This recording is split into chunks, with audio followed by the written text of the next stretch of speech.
Yo, what's up, peeps? It's your friend Phil here. I just got done at the car dealer. You might have been with me online when I was waiting. Actually, not the car dealer. I'm here at the Walmart Auto, so I'm just leaving here. Tires been fit. It ended up being a much shorter wait. It actually wasn't up to 3 hours at all. So I'm very happy about that, and I'm on my way to do some other business for the day. So I wanted to talk to you about multi-dimensional project management. That's what I call it. You know, project management is not linear. It is so important to grasp the concept of non-linear project management. Project management does not happen like on an assembly line or on a conveyor belt. A lot of people, they approach the PMBOK guide in this cookie cutter strict rotation fashion. And while that's okay for the presentation of the information, it is not good for the practicality of how project management really happens in the real world. You know, at a very high level, initiating very well could start before anything else. But if you really look at this under a microscope, on projects that we bid for from a customer, your planning has even started before you win the bid. So before the project is initiated in your world, it's been initiated in a different world. The customer has already initiated the project in their world that they are going ahead with this idea or this endeavor. But in your world, it hasn't been initiated until they give you the work, until you are the selected seller.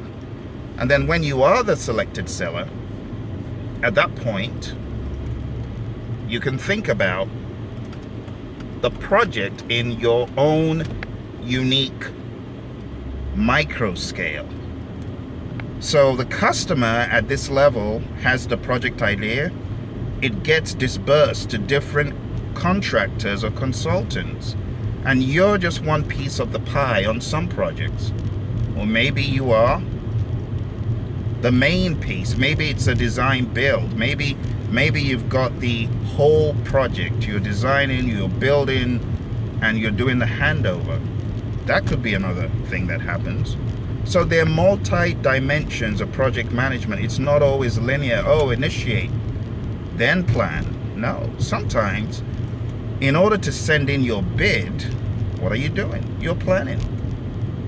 Someone says, yeah, but it's just a rough plan. A plan is a plan. That's why we call it rolling wave planning.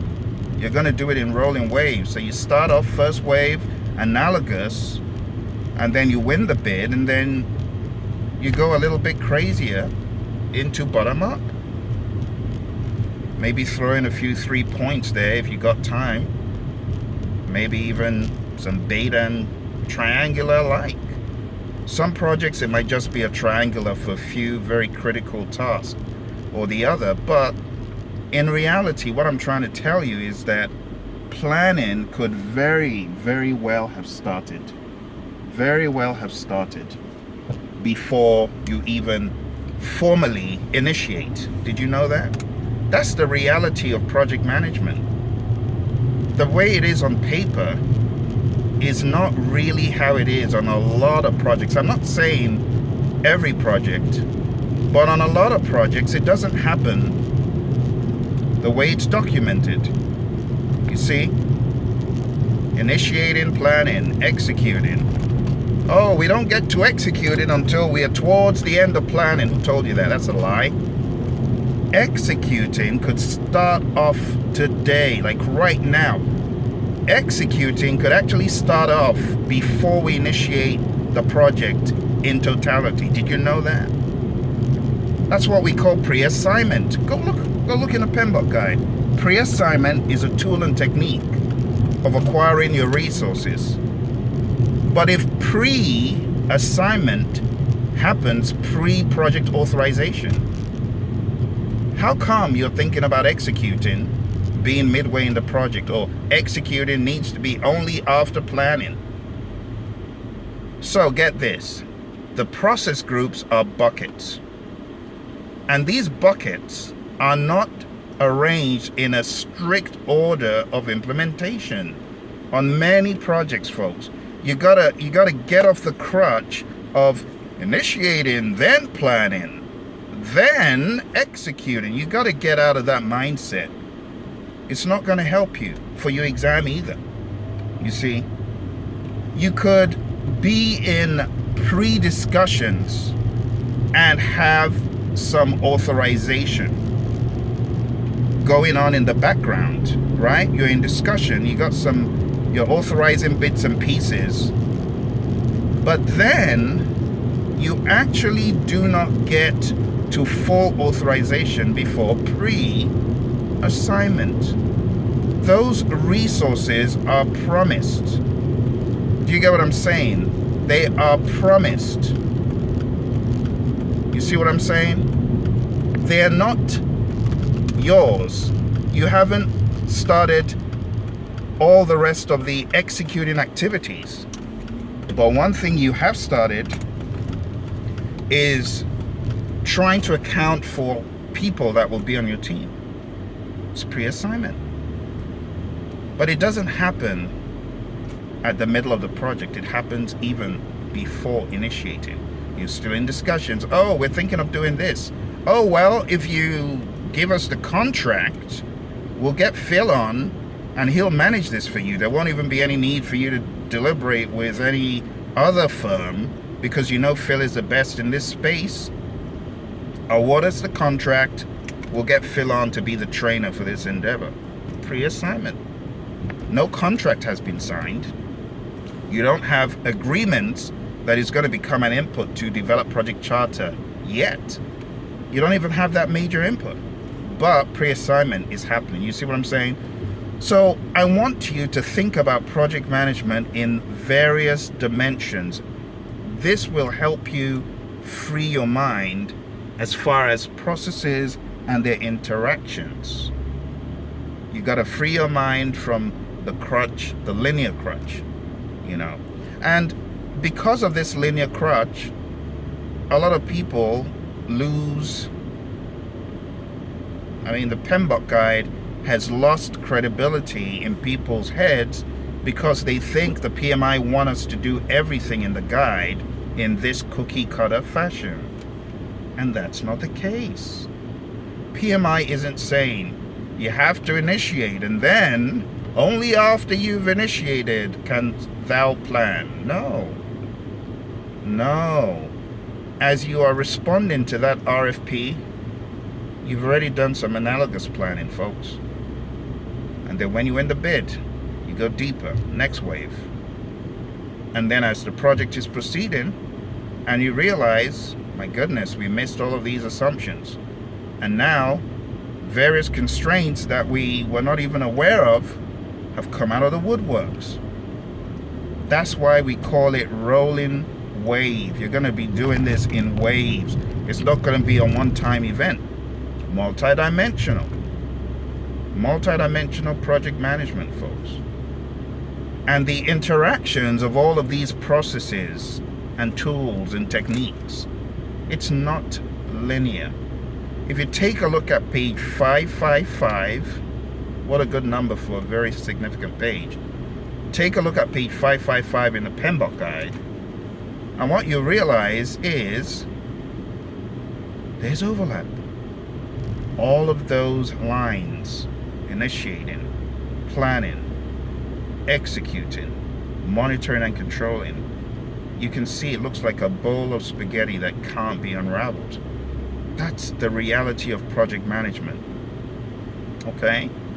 So while you read in a linear fashion, you got to get off the linear crutch. Okay? And you also have to get off the kitchen sink crutch. A lot of people think, oh, PMBOK is one of those, they call it a methodology. It's one of those methodologies that you have to do in strict rotation, bam, bam, bam. And That's not the case. You do not even have to do 1/10 of the PMBOK guide. You could take 1/100 of it, practice it. You know, Miles Davis, he says, music is like food. You eat what you like, you leave the bad parts you don't like. You eat what you think is nourishing and you leave. I adopt that same mindset to the PMBOK guide. PMBOK guide is like food. You take what is appealing to you, or appealing to your project, or appealing to your firm, and the bits you don't like, you just, you know, the carbs, hopefully you're not going to tell me you don't like the greens, but hey, if you're someone that doesn't like the greens, or the tomatoes harm you, like, you know, the avocados and the tomatoes, you're kind of allergic to those like I am, ain't no one gonna go crazy about you putting them to the side. You just put them to the side and say, I don't want to eat this. I don't want to eat this. I want to eat the bits. I want to eat the CTTs. I want to eat the concepts, the trends, the tailoring and consideration for agile, but everything else, I'm just going to leave it alone. Sure. You don't have the project management police chasing you, do you? It's totally fine to adopt that mindset. I tell my students, you might want to adopt an 80-20 approach to the PMBOK guide. You know, like when I go out training a lot of these firms and I begin introducing them to the multiplicity of ITTOs, people say, Phil, are you kidding? You want me to use all this stuff?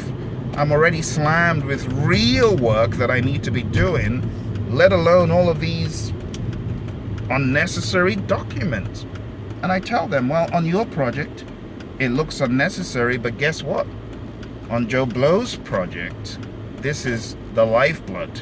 Without this, he's tanking. He's going down.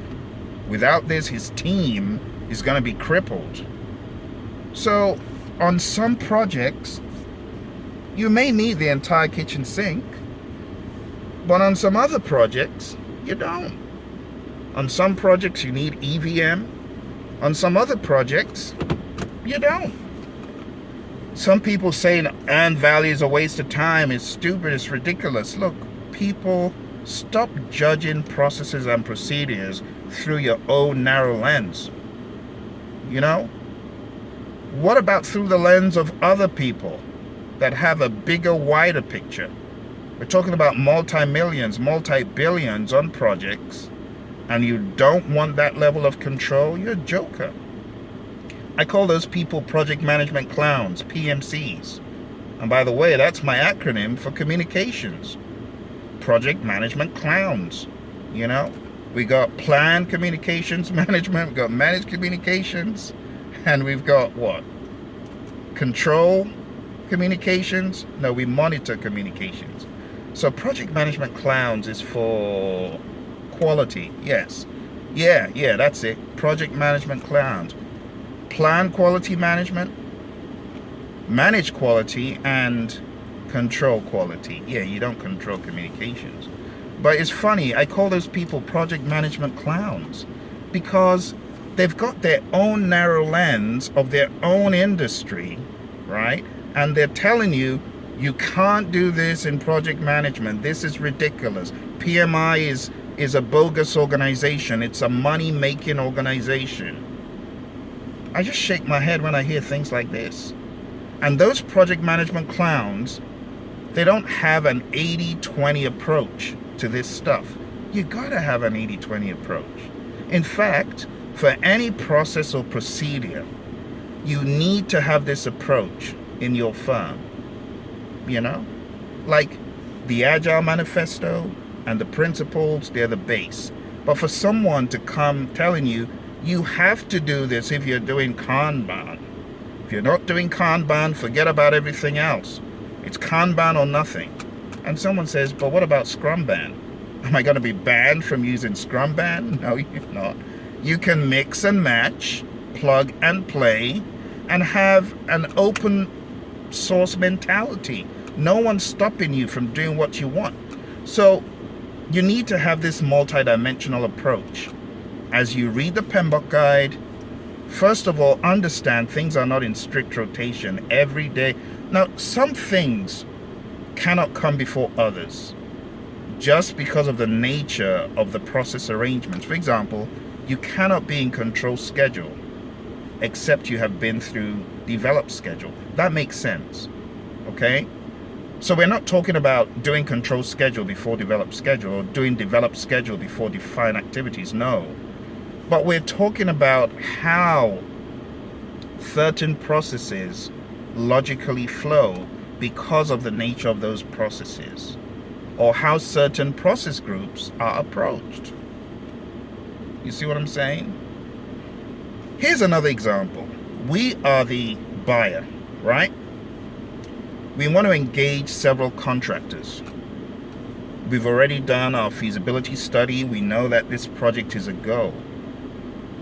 Day one of the project charter signed, or formal day one. You are the project manager. Your name's on the charter. You're asked to go ahead and get things rolling. Because of your connections in the industry, you know that this sole source provider is the only vendor that can provide this particular service, and it also comes with their proprietary hardware and software.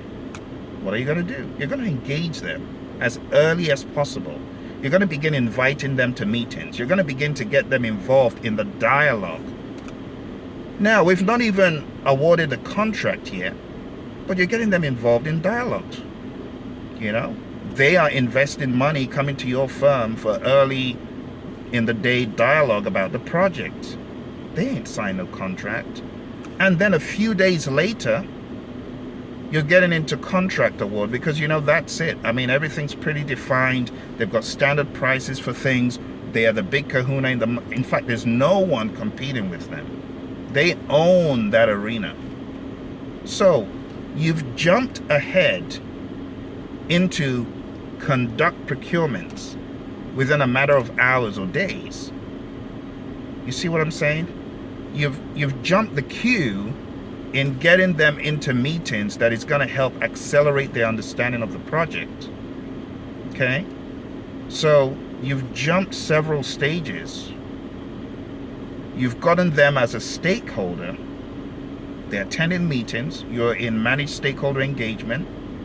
Jump the queue of conduct procurement. You're in managed stakeholder engagement. They're engaged. And boom, you award the contract. Do you see how stuff could happen out of order? They were in managed stakeholder engagement before they got to conduct procurement and many other things. You see what I'm saying? So as you view the PMBOK guide, it is important that you look at it in a multi-dimensional fashion. Depending on the project, depending on the circumstance, depending on the situation, this stuff could be happening in all sorts of crazy orders. Seriously. Now, what I would like you to hone in on, focus on, is the associations and relationships between process A and process B. Process A gives an output that goes into process B. Process B gives an output that goes into process C. Process C gives an output that goes back into process A and a process D. You gotta know all that stuff, folks. Like right now, if you tested me on that stuff, I know it in my sleep. I can tell you every single major output of every single one of the 49 in the PMBOK guide. And where there's no unique process or no unique output, I know. I know there's no unique output. Like for the first time that you're seeing from implement risk responses, there are updates you get, a bunch of updates. I know this, you see, but I know that from all of the other risk processes, for the most part, in plan risk management, you get something unique. Identify risk, you get something unique. Now, by the time we get to perform qualitative risk analysis, you're going to be getting project documents updates, you see, which have updates to a lot of stuff. So this kind of awareness is very important. knowing, okay, I'm going to get something unique from here, or I am not going to get something unique implicitly, or explicitly rather. I'm not going to get an explicit output that's different, but I'm going to get an implicit one. Let me give you an example. So performing a grade change control, it has a unique explicit output known as, can you tell me? What is the unique explicit output from perform integrated change control? Do you know? Approved change request. That's the explicit one. Now, what is the implicit unique output that is in there, embedded in project documents updates? You know what I'm talking about? It's the change log. So it's unique, but it's implicitly baked in to project documents updates. You see what I'm saying? That level of depth is the level I need you to get to. I need you to know the unique outputs. I need you to know the unique implicit outputs and the unique explicit outputs. Very, very important. Okay? Now, there are many processes where you get dupes almost all throughout the process group. Take monitor and control, or the monitoring and controlling process group, for example. You get change requests from all of those outside of integration. So everything from validate scope, control schedule, control cost, control quality, all the way on down, you're going to be getting change requests from those. From a bunch of those, you're also going to be getting project documents updates, project management plan updates. There's nothing unique there because there's so many that are the same. So as you study the PMBOK guide in this multidimensional fashion, also try to kill several birds with a stone. Take a look and say, wait a minute, this is a recurring theme. I got this from here, that from here, you know. And even when it is not such a thoroughly recurring theme, I want you to be observant to see some trend. For example, schedule forecast is an output of control schedule. Where does it go? Well, one of the places, main place, is to monitor and control project work. Okay, is there any other one like that? Yeah, control cost. You get cost forecast. You see, there is a similarity in approach. That is the mindset. So when I'm talking about multidimensional approaches to reading the PMBOK guide and to absorbing project management, I really need you to pay close attention. It's going to help you. It's going to help you free your mind from, you know, the linear crutch, okay? Free your mind from, oh, page 25 has to be done in this strict rotation. No, it's not. And also, one more thing. Students get caught up with inconsistencies in the PMBOK guide. Please do not let the inconsistencies in the PMBOK guide trouble you. Seriously. It's written by humans that didn't have enough time to read like you are right now. Seriously. I didn't have enough time to read the pre-published version. I read some of it and I made corrections and notifications to the PMI based on what I'd read. And some of those changes were taken and implemented. But there are a ton of things that I've found since publication that need to be corrected. That's why you need to be looking at the PMBOK errata sheet. Take a look at the PMBOK guide errata for the 6th edition. And anytime you're stuck or something doesn't make sense, just say, something's not right, something's off. Go check the errata. I can almost assure you they have it in the errata.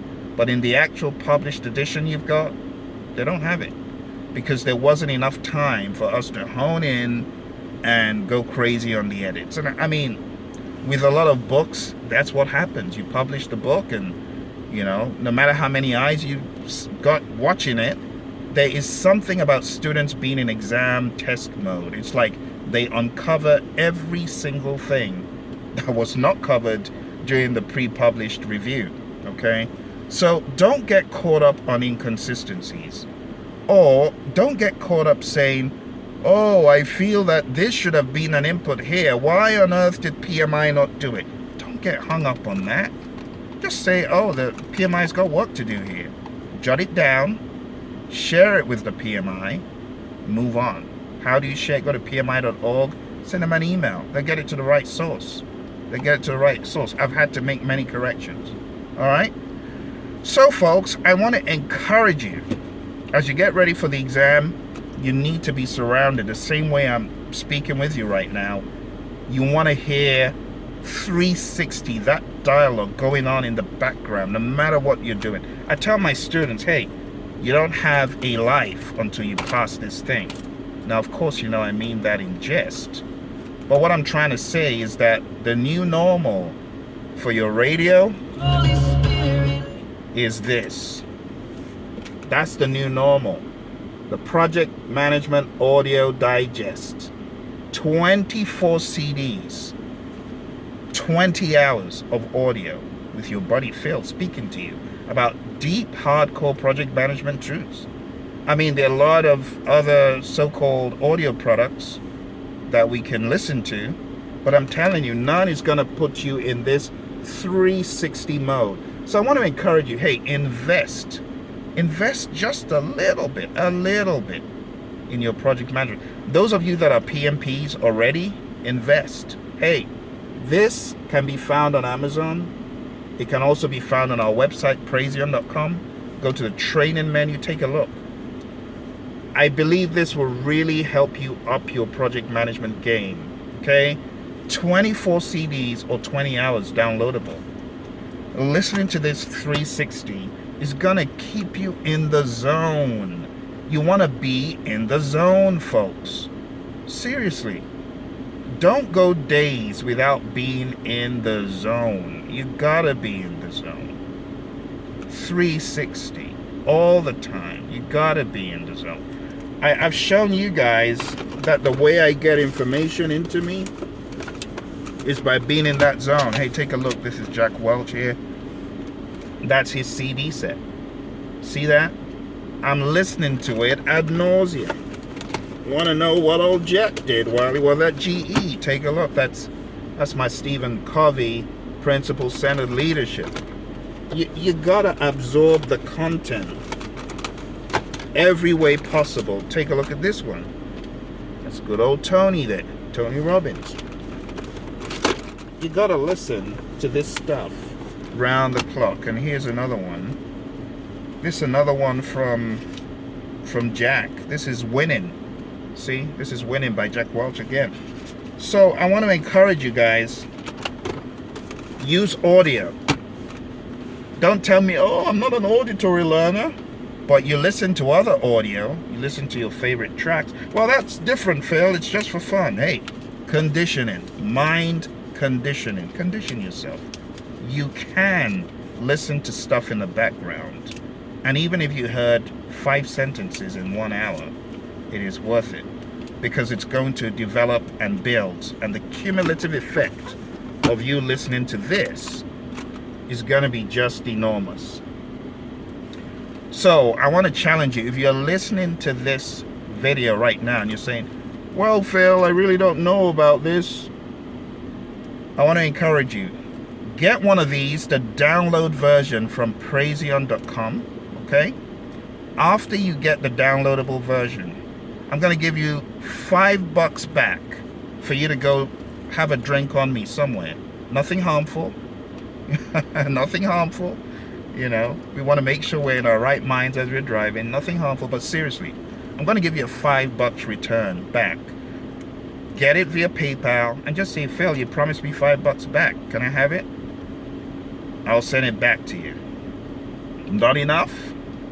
$5 not enough? Okay, I'll give you a $10 note back. How about that? Is that fair enough? So I'll give you $10 back. Get the download version. If you're listening to this video and you ever get that product, okay? Just say, Phil, you said you give me a $10 deal on it, and I'll send it to you. All right? Just say, Phil, I was listening to that video of you in the car. All right? I wish you all the best. Anything I can do to encourage you, to motivate you, you know, I will do. Those of you that already have the CD set, if you pay the $175 deal and you're watching this video, I will return $10 of your money back, even if you already have it. Just say, Phil, the 6th edition, hey, now all of you that have the 5th edition, doesn't apply to that. This 6th edition. You want your $10 back? I'm going to pay for your attention, for you to have gotten to this point in the video.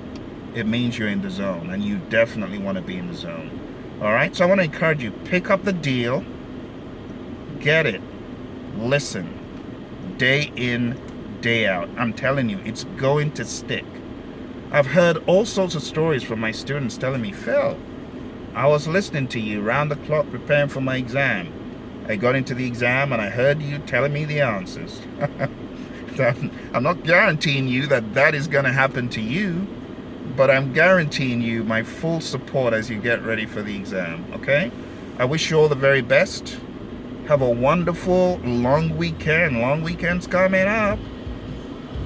I hope you're looking forward to it like I am. Take care. Bye for now.